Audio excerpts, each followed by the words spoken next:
রাজ smart tutorial YouTube চ্যানেলে আপনাকে স্বাগত জানাই। আজকে আপনার সামনে আমি উপস্থাপন করতে চলেছি HS class 12 political science last minute final suggestion.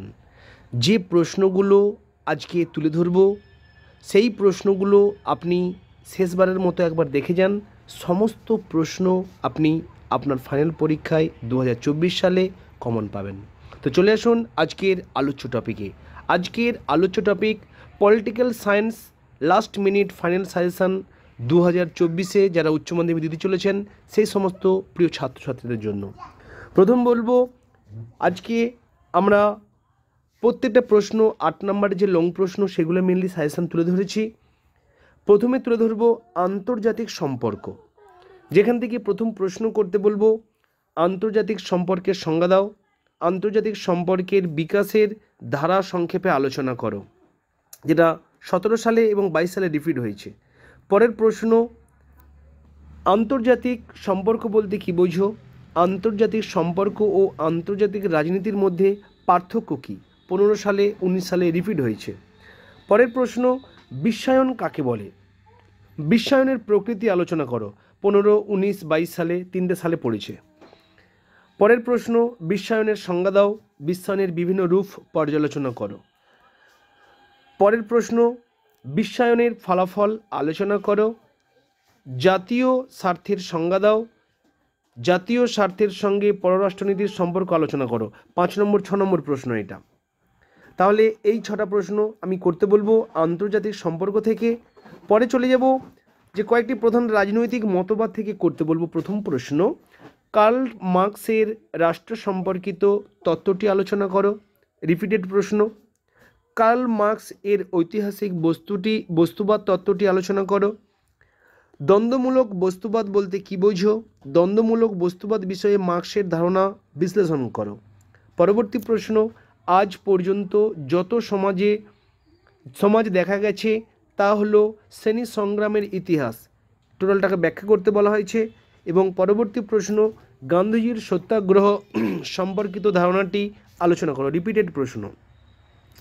আচ্ছা, এরপরে আমরা পরবর্তী যে চ্যাপ্টার রয়েছে সেই চ্যাপ্টারে প্রবেশ করব, সরকারের বিভাগসমূহ।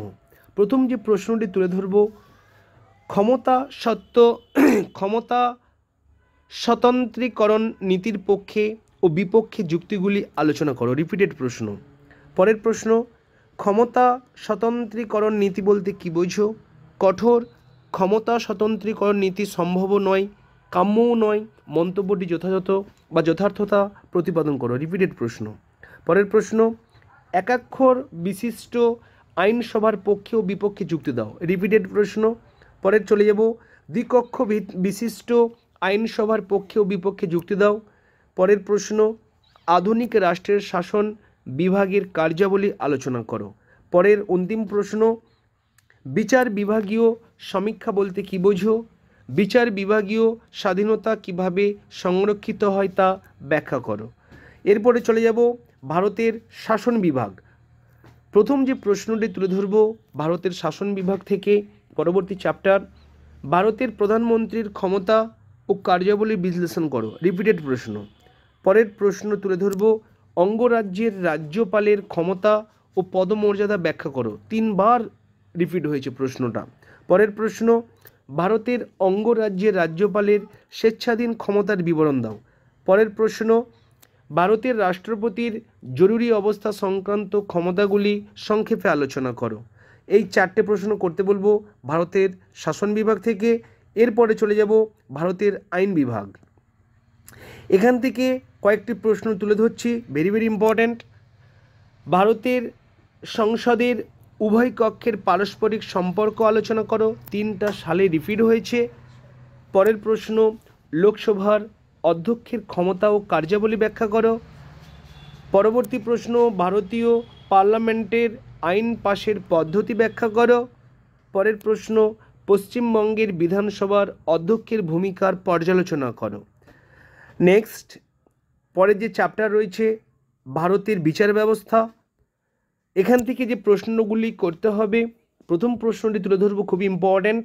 ভারতের কোনো রাজ্যের হাইকোর্টের গঠন ও কার্যাবলী আলোচনা করো, রিপিটেড প্রশ্ন। দ্বিতীয় প্রশ্ন, ভারতের লোক আদালতের গঠন, ক্ষমতা ও কার্যাবলী বর্ণনা করো, রিপিটেড প্রশ্ন। পরের প্রশ্ন, ক্রেতা সুরক্ষা আদালতের সম্বন্ধে লেখো। সংবিধানের যে প্রশ্নটা রয়েছে এই প্রশ্নটা খুব ইম্পর্টেন্ট প্রশ্ন। পরের প্রশ্ন, ভারতীয় সুপ্রিম কোর্ট ভারতীয় অভিভাবক আলোচনা করো।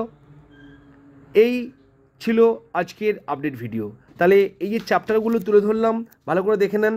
এই ভারতের বিচার ব্যবস্থা থেকে এই 4টে প্রশ্ন, তারপরে ভারতের আইন বিভাগ থেকে এই 4টে প্রশ্ন, আচ্ছা, তারপরে ভারতের শাসন বিভাগ থেকে এই 4টে প্রশ্ন, তারপরে সরকারের বিভাগসমূহ থেকে এই 6টা প্রশ্ন, তারপরে কয়েকটি প্রধান রাজনৈতিক মতবাদ থেকে মাত্র 5টা প্রশ্ন, আন্তর্জাতিক সম্পর্ক থেকে এই 5টা প্রশ্ন।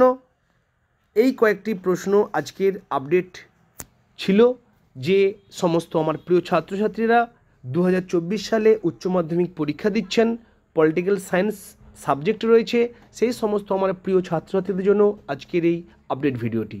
যদি এই ভিডিওটি এতটুকু উপকার এসে থাকে প্লিজ লাইক এবং কমেন্ট করতে ভুলবেন না। আপনার একটা লাইক পরবর্তী এরকম আপডেট ভিডিও তৈরি করতে আমাকে অনেক অনেক উৎসাহ দেবে। আর সর্বোপরি যদি আপনি এখনও আমাদের ছোট্ট পরিবারের সদস্য না হয়ে থাকেন প্লিজ চ্যানেলটিকে সাবস্ক্রাইব করে আমাদের ছোট্ট পরিবারের সদস্য হয়ে উঠুন। Thank you.